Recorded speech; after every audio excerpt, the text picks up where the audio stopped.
नवीन वर्षाच्या पार्श्वभूमीवर नागरिकांना शुभेच्छा देताना राष्ट्रवादी काँग्रेस अजित पवार पक्षाचे अधिकृत उमेदवार निवृत्त्यांना बांदल यांनी विकासाचा ठाम निर्धार व्यक्त केलाय।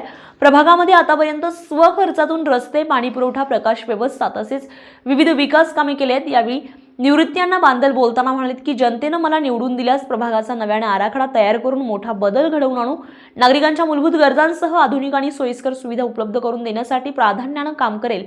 प्रचाराच्या वेळी राष्ट्रवादी काँग्रेसचे पदाधिकारी, कार्यकर्ते, नागरिकांनी मोठ्या संख्येने उपस्थिती लावत उत्स्फूर्त प्रतिसाद दिलाय।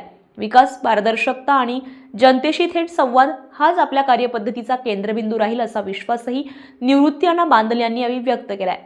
महानगरपालिकेच्या निवडणुकांची रणधुमाळी आता जोरदार चालू आहे। त्यामध्ये पुण्यातील प्रभाग क्रमांक 41 मधील अजितदादा पवार गटाचे अधिकृत उमेदवार निवृत्त्यांना बांदल आज आपल्यासोबत आहेत। त्यांची आज आपण विशेष मुलाखत घेणार आहोत। सर्वप्रथम तुमचं स्टार महाराष्ट्र न्यूजमध्ये सहर्ष स्वागत। आज वर्षाच्या नवीन दिवसाला, नवीन वर्षाला सुरुवात सुद्धा होते, वर्षाचा पहिलाच दिवस आहे, काय सांगाल सांगून? मी आज असं सांगेन की नवीन वर्षाच्या सगळ्या माझ्या मोहम्मदवाडी उंडी प्रभागाच्या जेवढी जनता आहे आणि बाकी सगळे आपल्या परिसरामधल्या लोकांना नवीन वर्षाच्या शुभेच्छा देतो। आणि मी खऱ्या अर्थाने मला नामदार अजितदादा पवार यांनी जे तिकीट दिले त्या तिकिटाचं सोनं करण्याकरता मी माझा संपूर्ण परिवार असेल, माझ्याबरोबरचे माझे सगळे सहकारी असेल, राष्ट्रवादी पक्षाचे माझे सगळे कार्यकर्ते असतील, माझे जीवाभावाचे सगळे लोक असतील, महिला भगिनी पुरुष सगळ्या लोकांनी मला पाठिंबा दिलेला आहे। त्यामुळं प्रभाग मोहम्मदवाडी उंडरीमधून खऱ्या अर्थाने मी चांगल्या मताने निवडून येणार आहे। त्यामुळं मी सगळ्या जनतेला अगदी माफी मागून विनंती करतो की आपल्याला संधी आलेली आहे, त्या संधीचं सोनं करा। एक महानगरपालिकेचा कामगार एका पुणे शहराच्या शहर प्रमुखाबरोबर मला दिलेलं आहे। ते माझ्या तिकीट देण्यात अजितदादाला काहीतरी विश्वास वाटला की एवढ्या मोठ्या माणसाबरोबर एवढ्या माणसाला टक्कर द्यायची असेल तर निवृत्त्यांना बांदल सर्वसामान्य कुटुंबातला सर्वसामान्य माणूस यांनाच आपण तिकीट दिले पाहिजे। त्यामुळं मी खऱ्या अर्थानं एवढ्या मोठ्या माणसासंग ह्या वार्डामधून आता इलेक्शन लढतो आहे। माझा पूर्ण आत्मविश्वास आहे की मी चांगल्या आणि मोठ्या बहुमताने निवडून येणार आणि मी माझ्या जनतेला न्याय देण्याकरता या ठिकाणी उभं राहिलेलो आहे।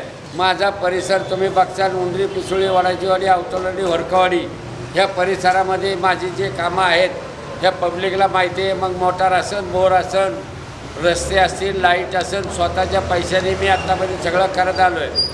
आपल्या प्रभागामध्ये एकमेव उमेदवार असा आहे की सर्वस्व स्वतःच्या खर्चाने सगळ्या लोकांना मदत करण्याचा निर्णय घेतला आणि त्याच्यामुळं लोकांनी मला सांगितलं होतं, दादा तुम्हाला जर तिकीट मिळालं तर तुमच्या पाठीमागं आम्ही सगळे महिला पुरुष सगळे उभं राहून तुमचं निवडणूक आम्ही जितून देणार। आणि त्या लोकांनी मला जर निवडून दिलं तर मी तुम्हाला शब्द देतो की माझ्या प्रभागाचं मी सोनं केल्याशिवाय राहणार नाही। आजपर्यंत लोकांनी कामं केल्यात आणि मी उद्या काम करणार आहे। माझ्या प्रभागात आल्याच्यानंतर, माझ्या उंडरी ग्रामपंचायतच्या वार्डामध्ये तुम्ही आल्याच्यानंतर माझ्या रस्ते, गल्ली बोर्ड, लाईट सर्व सुविधा केल्या। ज्याला पाणी नाही त्याला बोर द्यायचा, ज्याला रस्ता नाही त्याला रस्ता द्यायचा, ज्याला शेवर लाईन नाही त्याला शेवर लाईन द्यायची। आणि यातला एकही रुपया कुठल्या सरकारी पक्षाचा नाही, सरकाराचा नाही, मी माझ्या खिशातून घातलेलं आहे। आणि जर मला महानगरपालिकेमध्ये जर निवडून देण्याचा लोकांनी प्रयत्न केला तर मी महानगरपालिकेमध्ये 30 वर्षे सर्व्हिस केले, कामगार म्हणून, मी पाणीवाला म्हणून, मी बेगारी म्हणून, मी सर्वस्व काम केलेलं आहे। आणि महानगरपालिकेचा फंड कसा आणायचा त्याची मला जाणीव आहे, कारण ते त्याच ठिकाणी मी काम केलं आहे। आणि ते काम पुढील लोकांची स्वप्न जी अधुरी राहिल्यात ते स्वप्न साकार करण्याकरता मी रात्रीचा दिवस करून लोकांना न्याय द्यायचं काम करेन।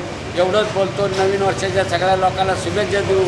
मी माझे 2 शब्द या ठिकाणी थांबवतो। जय हिंद, जय महाराष्ट्र, जय राष्ट्रवादी। खूप खूप धन्यवाद अण्णा, तुम्ही एवढा वेळ काढून मुलाखत दिली त्याबद्दल। नेमकं या प्रभागामध्ये काय होतं, कोणता उमेदवार बाजी मारतो हे पाहणं महत्त्वाचं ठरतंय।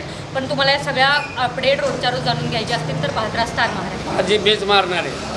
नवनवीन घडामोडी पाहण्यासाठी स्टार महाराष्ट्र न्यूजला सबस्क्राईब करा आणि ताज्या बातम्यांचे अपडेट मिळवण्यासाठी बेल आयकॉनला प्रेस करा आणि परिपूर्ण बातमीबरोबर रहा, इतरांपेक्षा एक पाऊल पुढे।